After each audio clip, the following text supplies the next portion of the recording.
Hey everybody, welcome to Scare Square Haunts, and in this video I'm going to be telling you how we made a haunted funhouse for our 2025 Halloween party. So this is going to be a little bit different from my other DIY videos. Go watch them. But this video will be a little bit different because it's not necessarily one you'll be able to follow step by step, since we built this funhouse in my grandmother's single-car garage, so depending how big your garage is, what the layout of your garage is, you might have to do other things. So anyways, let's get started with the funhouse sign. So we just took a big piece of cardboard that we cut into the shape of the sign, then I painted it white, and then I added the yellow and red accents.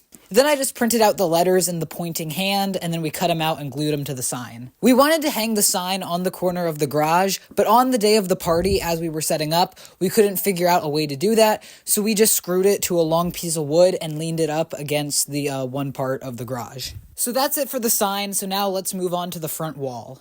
So the front wall is the wall where the garage door opening is. So to create an opening in the garage door, we took a chainsaw and we just made a giant hole in my grandmother's garage door. I'm really curious if anybody actually believed that. What we really did is on each side there's a giant piece of cardboard. I'm pretty sure that the cardboard was from a washing machine box, but I might be wrong. Anyway, we painted them red, and then we had some carnival posters and flyers that we just taped to both sides. We wanted the funhouse to be really dark, and I'll get to why that was in a little bit, but in order to limit the light that would come through, we hung these bloody gauze strips so people could still walk through it to get inside. So then those big cardboard panels kind of slid into this little crevice here, and maybe we screwed them in at the top, but I honestly do not remember. And then for the door, we just hung those gauze strips up on this piece of wood up there. So now let's move on to the wall parallel from this one. My grandparents have a freezer and a tool bench in the back of their garage, and they kind of wanted to block that off from the rest of the funhouse. And I'm going to be completely honest, I forget how we hung up this back wall, but I think I remember how, so I'm going to try to explain. My grandparents have shelves on the left and right side of their garage, so I'm pretty sure they tied a rope from one shelf to the shelf on the other side of the garage, and then they hung either a tablecloth or a tarp on that to create that back wall. And then you can see there's a little bit more cardboard painted red to block off the bottom. Now let's move on to the two walls perpendicular of that. So these are the walls with the shelves I was just talking about, and these shelves are wooden.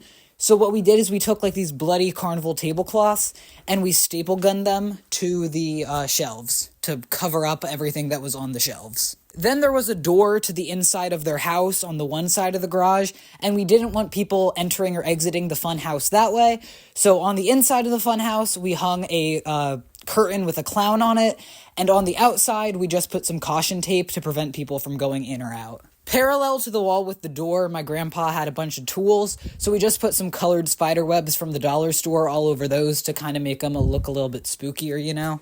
And then to decorate the funhouse, we hung a bunch of stuff all over the place. We had a hanging gargoyle from Party City, some hanging clowns from Amazon, some hanging cages that we had made a previous year. Then we had a rabbit mask from Five Below, and we cut a hole in the carnival tablecloths and stuck the battery pack for the mask in the hole so it would sit on the shelf.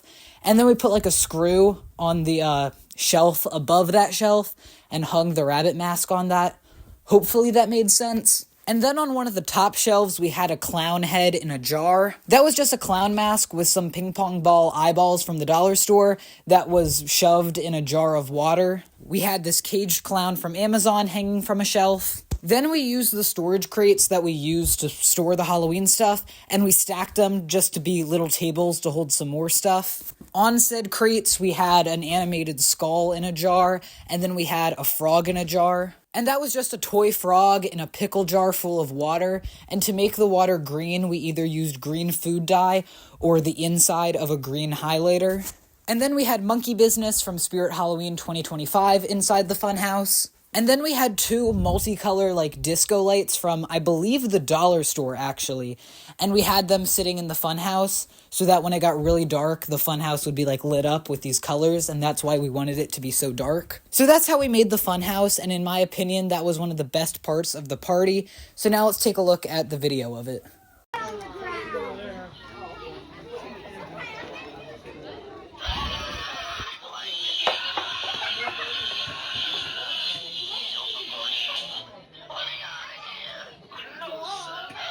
You curious? What's in the box? So is this monkey?